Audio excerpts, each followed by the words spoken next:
Today we're going to be talking about a concept called vicarious liability. And this relates to what we were starting to look at last class, this whole idea of negligence, 1457 of the Civil Code of Quebec. And you might remember this is just a bit of 1457. The start of it essentially said that every person, that's you, that's everybody, has a duty to abide by the rules of conduct incumbent on him, essentially the rules that apply to you.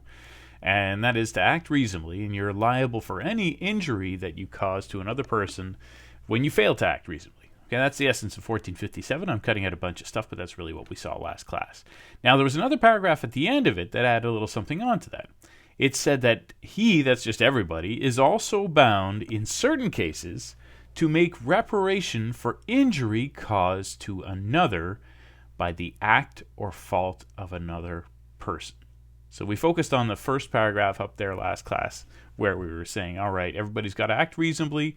If you fail to act reasonably, there were three ingredients to being liable here. If you fail to act reasonably, somebody gets hurt, and there's a causal connection between your failure to act reasonably and their injury, then you're on the hook to have to pay for that. You have to pay for any consequences they may have suffered. Now, this next paragraph is what we're looking at today. That's just in certain situations, somebody, even if they didn't act in a way that's faulty, they may have to pay for injury caused by somebody else's fault. Now, that might seem very unfair, so we have to maybe figure out why this would make any sense. Hopefully it'll make a little more sense once we look at actual cases where this would get applied, but in order to make sense of those cases, we have to get down to the fundamentals of what the whole point is of compensating for negligence, right? If you're saying to yourself, why do we compensate for negligence? The reflex a lot of people have is to sort of think of, well, I wasn't trying to do anything bad. But that's not really what the focus should be. In all these negligence cases, we're starting from the point of saying, okay, something bad happened, somebody got injured, and now somebody's going to have to absorb the cost of that injury. If the law doesn't step in, then it's just a person who's injured, right? It's like, too bad, so sad, you got hurt. So in some circumstances, the law might say, well, it's really too bad that this happened to this person, but really what we're trying to do with negligence law is to say this person who got hurt isn't the one who's best placed or who really makes sense for them to bear the cost of being hurt. And instead, we want to shift that cost to somebody else, right? And the way we shift the cost is by forcing them to pay. And it's not always because they're a bad person that we force them to pay. It's just that we say, for whom is it least unfair to force them to absorb the cost, right? It's probably not the person who got hurt. It may be that the hot potato is going to be stuck with somebody else. Now, because of this, the goals we have here are different from criminal law, right? Criminal law's focus, and we'll see this more later in the year, criminal law's focus is on punishing people for being bad boys and bad girls. It's hoping to deter them. That means stop them, discourage them from doing it again.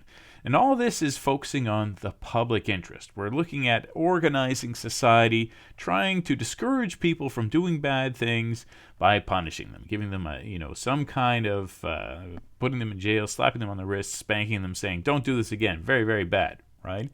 That's criminal law. In civil law, we're not looking at the same thing. In negligence and other civil liability cases, we're saying, okay, let's look at the victim. Let's look at not at the public interest, but let's look at the private interest of this victim. And let's really ask ourselves the question, do we need to do something about it from their point of view? We're not focusing on the criminal and saying, how do we reform their spirit or anything like that. We're focusing on the person who got hurt, and we're saying, what should we do with regard to how privately they've been dealt with here, right? And because of that, even if we're not trying to punish the person responsible in this case, like if you think of whoever dropped the piano, they probably didn't do it on purpose. Looks like this chord just snapped. So we may not be very angry with them.